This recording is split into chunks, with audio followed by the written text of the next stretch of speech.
राधे राधे साथियों, ज्ञान सारा चैनल में आपका स्वागत है।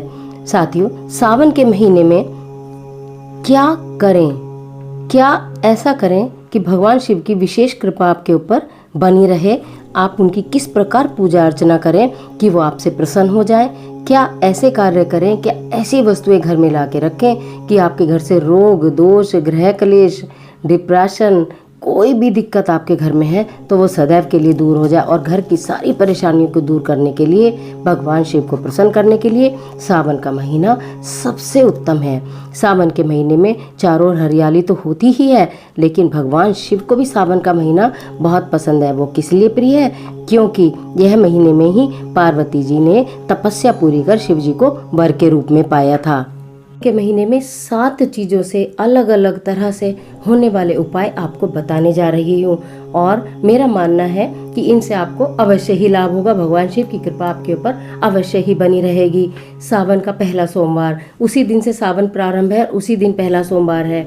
करना यह है कि भगवान शिव को जल और बेलपत्र दोनों बहुत पसंद है। यदि आपके घर में चांदी का, पीतल का या तांबे का कोई भी लोटा है तो बहुत अच्छी बात है। यदि नहीं है तो जलपात्र एक बाजार से खरीद कर लेकर आएं और आप उसमें जल भर दें। यदि आपके घर में कलेश होता है तो घर के जिस हिस्से में ज़्यादातर लोग रहते हैं, चाहे वो ड्राइंग रूम हो या घर का कोई एक बेडरूम हो या लॉबी हो, जहाँ अधिक समय घर के लोग बिताते हो, वहाँ पर आपको वो जल का पात्र भर कर रख देना है। सोमवार के दिन भगवान शिव का नाम लेकर भगवान शंकर से प्रार्थना करनी है कि मेरे घर के सभी कलेश, सभी व्याधाएं आपको दूर करनी है। भगवान शिव की कृपा से मेरे घर के सारे कलेश, सारी व्याधियाँ दूर हो रही हैं। ऐसा कहते हुए आपको उस जल पात्र को रख देना है। हर 3 दिन के बाद आपको वो जल पात्र में से जल को बदलना है। उस जल को आप किसी भी घर की क्यारी, गमले में डाल सकते हैं और फिर पुनः नया जल उसमें भरें, थोड़ा सा गंगा जल मिलाएं और उसे स्थापित कर दें। यह एक ऐसा उपाय है जो बहुत आसान भी है और भगवान शिव को तुरंत प्रसन्न कर देने वाला है। घर के ग्रह क्लेश, आपके व्याधियाँ सब इससे दूर होने वाली हैं। दूसरा उपाय बताती हूँ। चांदी का कड़ा या मोती, ये चंद्रमा का प्रतीक है। मान्यता है कि जब समुद्र मंथन हुआ था तो चंद्रमा राहु से बचकर भाग रहे थे, तो शिव जी ने उनकी रक्षा की थी। तभी से उन्होंने उसको अपने मस्तक पर धारण कर लिया था। अतः जो भक्त सावन में चांदी का कड़ा धारण करते हैं उनके तीर्थ यात्रा के योग बनते हैं, विदेश यात्रा तक के योग भी बन जाते हैं। भगवान शिव शंकर के पैरों में भी चांदी का कड़ा ही रहता है। जो लोग डिप्रेशन में रहते हैं, गुस्सा करते हैं, उन्हें चांदी की अंगूठी मोती लगी हुई धारण करनी चाहिए, जिससे कि उनके क्रोध का अंत हो जाए। चांदी शीतलता का प्रतीक है, चंद्रमा का प्रतीक है। यदि इस कार्य को आप करते हैं तो आपको तुरंत लाभ होगा और तुरंत ही आपको इसका परिणाम दिखाई देगा। भगवान शंकर की कृपा आपके ऊपर बनी रहेगी। तीसरा उपाय, भस्म। भगवान शिव को भस्म बहुत पसंद है। या तो सावन के महीने में पहले सोमवार को या मंगलवार को आप भस्म लाएं। भस्म कैसे लाएं? या तो भस्म बाजार में पूजा की दुकानों पर मिलती है, नहीं तो किसी मंदिर में जहां हवन यज्ञ होते रहते हैं, हवन की जो कुंड होता है उसकी भी भस्म होती है, वो आप ला सकते हैं। नहीं तो आप भस्म अपने घर में भी तैयार कर सकते हैं। आप एक धूप बत्ती लीजिए, किसी भी पात्र में धूप बत्ती रखिए, उसके ऊपर कपूर डालिए, उसके ऊपर लोवान डालिए, गंधक डालिए, ये सारी चीज़ें डालकर लौंग डालिए और उसके बाद आप सारे घर में, जिसे हम कहते हैं धूनी, आपको धूनी भी हो जाएगी और बाद में जो बचेगी वो भस्म बन के तैयार हो जाती है। उस भस्म से आप भगवान शंकर का अभिषेक करिए।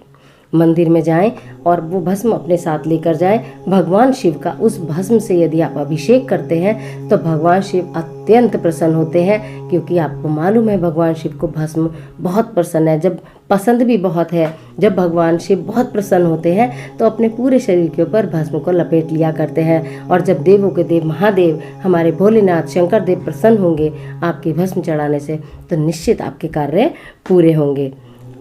ऐसी मान्यता है कि रुद्राक्ष की उत्पत्ति भगवान शिव के आंसुओं से हुई थी। उन्होंने देवताओं को बचाने के लिए तप किया था। काफी दिनों तक आंखों को सीधे स्ट्रेट खुला रखा था, यानी एक टक देखते रहे, जिसके कारण उनकी आंखों से अश्रुधारा गिरने लगी। जहाँ जहाँ ये आंसू गिरे वहाँ वहाँ रुद्राक्ष उत्पन्न हुए। इसलिए यदि आप सावन के प्रथम दिन रुद्राक्ष घर में लाकर घर के मुखिया के कमरे में रखते हैं तो आर्थिक लाभ, मान प्रतिष्ठा बढ़ती है। और यदि आप रुद्राक्ष को चांदी में गड़वाकर स्वयं भी धारण कर लेते हैं तो भगवान शिव की कृपा आपके ऊपर सदा ही बनी रहेगी। अगला उपाय, चांदी का बेलपत्र। चांदी का बेलपत्र, मैंने पहले भी आपको बताया, भगवान शिव को बेलपत्र बहुत पसंद है।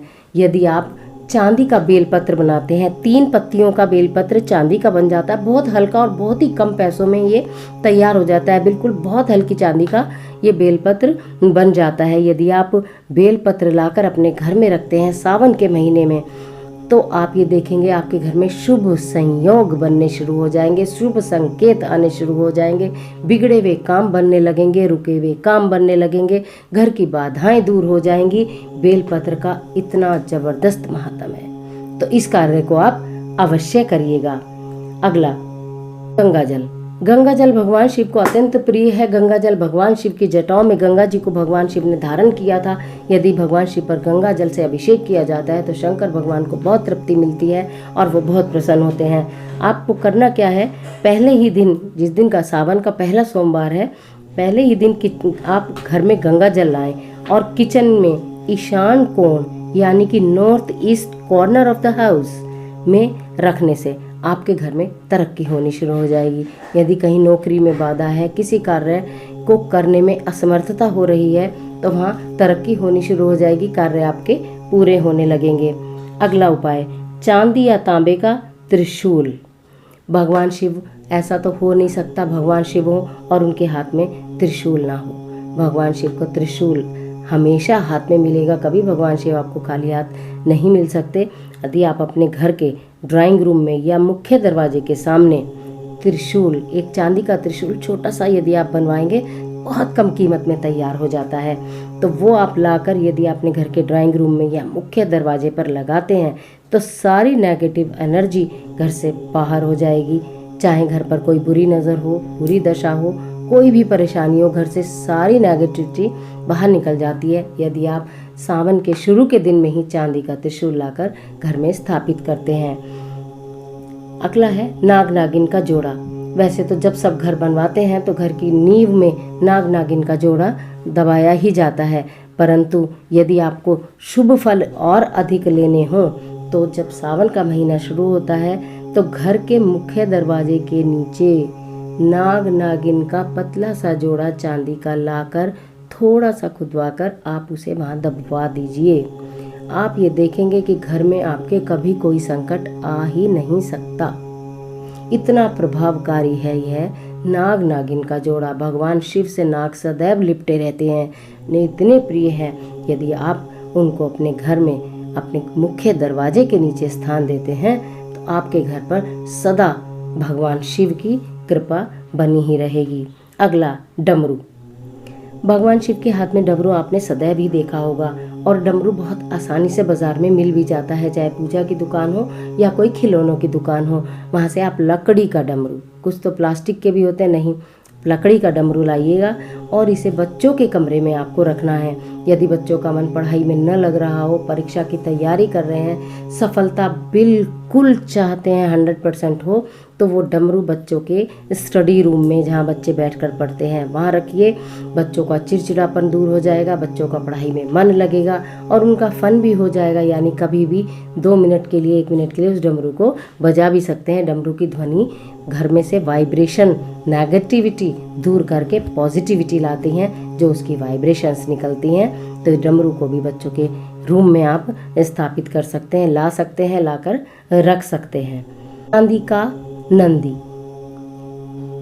चांदी का छोटा सा नंदी भगवान शिव की सवारी है। नंदी भगवान शिव को प्रिय है नंदी, और नंदी सदैव भगवान शंकर के आगे आपको दिखाई देंगे। कहते हैं, ऐसी भी मान्यता है कि यदि नंदी के कान में कोई बात कह दी जाए तो वो सीधी भगवान शंकर तक पहुंचती है। भगवान शिव के मंदिर में जब भी कभी आप जाते होंगे, भगवान शिव की पूजा आराधना करने के बाद नंदी जो होते हैं, नंदी भगवान वहाँ पर विराजित होते हैं। आप उनके कान में जो भी आपकी मनोकामना है वो आप कह देते हैं तो वो सीधे भगवान शिव तक पहुंच जाती हैं। चांदी का नंदी बनवाकर सावन के महीने में यदि आप अपनी तिजोरी में रखते हैं तो कभी भी घर में धन संकट नहीं आएगा। मालो माल हो जाएंगे, लक्ष्मी की कृपा रहेगी, आपके घर में कभी कोई कमी धन की नहीं आएगी, कभी अभाव नहीं होगा और कभी कोई धन का नुकसान नहीं होगा। आकस्मिक लाभ भी मिलने के योग होते हैं यदि आप तिजोरी में सावन के महीने में नंदी को स्थापित करते हैं। चांदी का चांद, चांदी का चंद्रमा, आपने देखा होगा भगवान शंकर की मस्तक पर चंद्रमा विराजित है। कितना चंद्रमा भगवान शंकर को प्रिय होगा कि उन्होंने उनको अपने मस्तक पर स्थान दिया। यदि आप चांदी का चंद्रमा हल्का सा बनवाकर अपने बेडरूम में लाकर सजा दें तो कभी भी आपके घर में राहु का कोई दोष नहीं हो सकता। जो टीनएजर बच्चे हैं, बढ़ती उम्र के बच्चे हैं, जिन्हें सही दिशा, सही संकेत और सही सुझाव की आवश्यकता होती है, जब वो अपने घर में चंद्रमा की ओर निहारते हैं या चंद्रमा की दृष्टि उन पर पड़ती है तो उनके अंदर स्वतः ही सद्बुद्धि का विकास होता चला जाता है, आगमन होता चला जाता है। राहु के समस्त दोष दूर होते हैं। चांदी का चंदा आप एक बार अपने बेडरूम में सावन के महीने में लगा कर देखिए, आपको स्वयं चमत्कार दिखाई देगा। और ये जितनी भी चीज़ें आपको बताई गई हैं, जितने भी उपाय आपको बताए गए हैं, ये समस्त उपाय बेहद कारगर हैं। आपके घर में सुख, समृद्धि, शांति, धन, स्वास्थ्य सबकी वृद्धि करने के लिए ये कारगर उपाय हैं। भगवान शिव शंकर, भगवान भोलेनाथ, देवों के देव महादेव की कृपा आपके और आपके परिवार के ऊपर सदैव बनी रहे। यदि आपको मेरी ये वीडियो पसंद आ गई है तो मेरे चैनल को सब्सक्राइब करना न भूलें और बेल आइकन का बटन ज़रूर दबाएं, जिससे आने वाली वीडियो आप तक पहुंचती रहे। धन्यवाद।